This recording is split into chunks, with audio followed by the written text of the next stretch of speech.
Anybody ever seen a diesel run like that?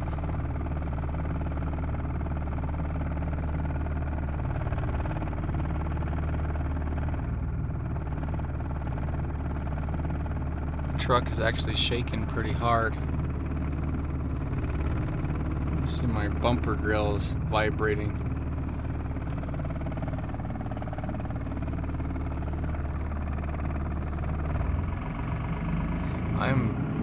I'm flooring the pedal right now, and it's just barely revving.